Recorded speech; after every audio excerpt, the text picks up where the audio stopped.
This is Zach Fazio, and today I'm in India. While I was in India, I was blown away by the faith of the men and women I met. There are simply too many amazing stories to tell. This is Shaijus and Beena. They shared with me some of the ways God has worked in their life from when they first met at church.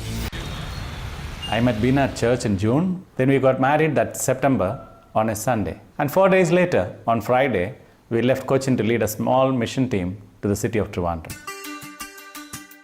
We didn't know what we were doing. The mission team had very little ministry training. So we had to trust that God would be with us.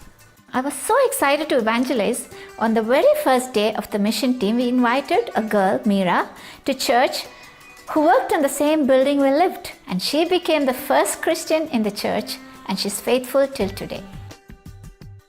The area we stayed was very anti-Christian. When the Hindu radicals learned that we were sharing our faith, they started persecuting us. They slapped the brothers in the face.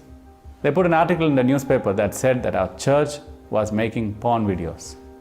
They threatened to bomb my house.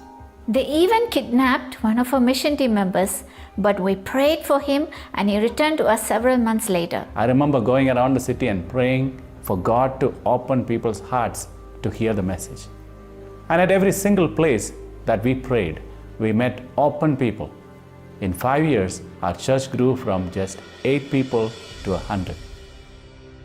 Years later, in November 2007, Shaijus, Beena, and some other members of the church were out sharing their faith. Then Shaijus got a phone call. An angry mob had ambushed some of the brothers and were beating them in the street. So he rushed over.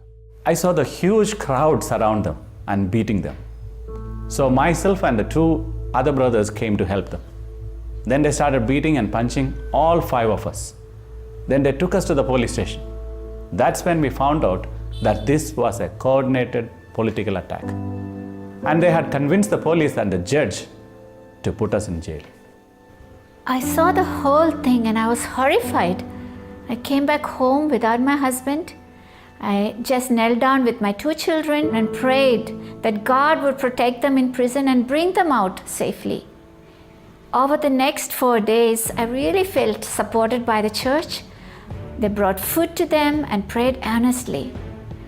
Only on the 5th day, the judge let them out on bail. They were free, but it took 4 years before they could get a hearing in court.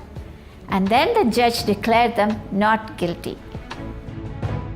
Shaijus and Beena are not just faithful disciples of Christ. They are living joyful and fulfilled lives, and they continue to glorify God in powerful ways.